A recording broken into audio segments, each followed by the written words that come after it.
how to create a form workflow in n8n. So hey guys, welcome to this tutorial. In this tutorial, I'm going to guide you how you can create or build your own form tutorial or integrate any particular form in your workflow in n8n.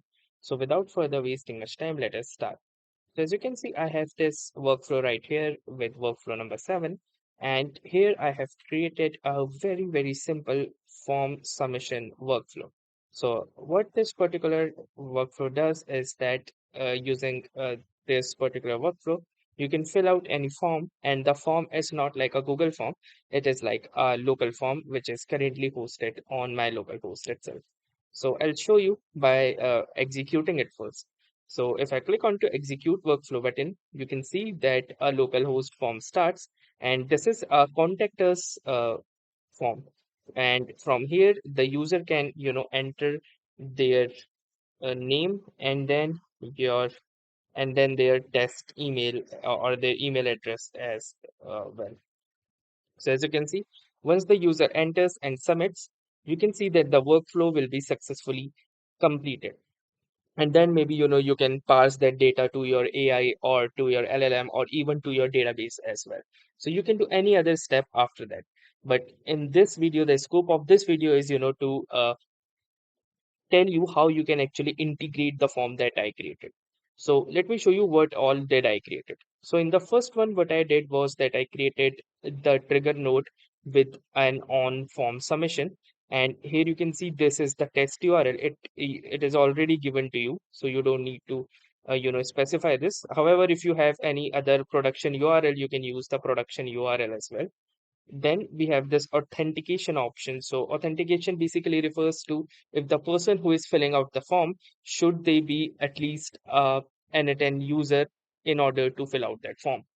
Or if you just want anyone to fill out the form, then you can simply choose it to none. Apart from that, we also have a basic auth as well. So but for most compatibility, you can choose none option. And then we have the form title, which we just saw, which is currently contact us, and then a form description, which is just a very short description of the form. I've typed in, we will get back to you soon.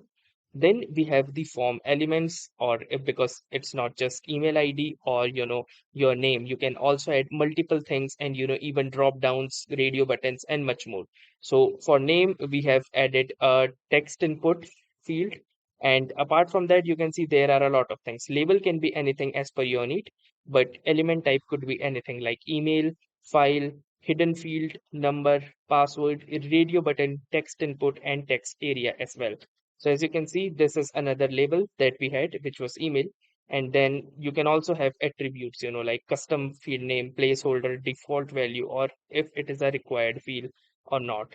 So we can also add more elements, like maybe we can add gender, and then you can from here we're going to choose radio buttons, and let's say the first radio button will be for male, and then the another one for female. And let's say if you wish to add even a third one, then you can add others as well. So as you can see, we added three of these genders with radio buttons, and we'll just save this one. When we will execute it next, you will see the changes. Then we have this respond when option. So basically, when will be the next node respond? So it is currently set to when form is submitted. So as soon as this node receives the form submission, and the second one is workflow finish, when the last node of the workflow is executed. So depending upon, mostly what people use is this one only, which is when form is submitted. But if in your case, if you require to only the response to be only be given when the workflow finishes, because you might have additional steps, then you can choose the second one option. And apart from that, we have other options, like append n8n attribution, IP allowless. So if you wish to allow only certain the responses from certain IP addresses, you can do that. We have button label, form path, form response, ignore bots option as well, which could be useful.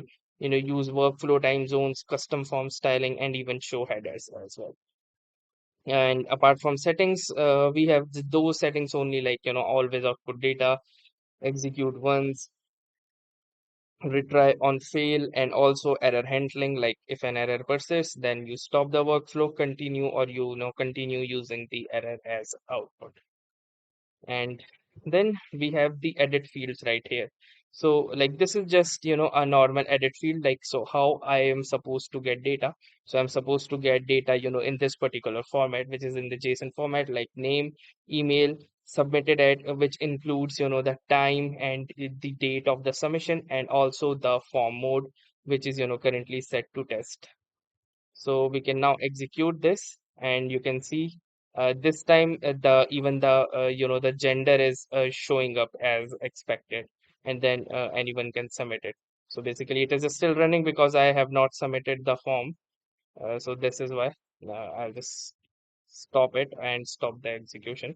So yes, this was pretty much it, about integrating these fields. Like if you also wish to know like how I did it, how I did this one. So what you can do is I'll just make it from scratch quickly.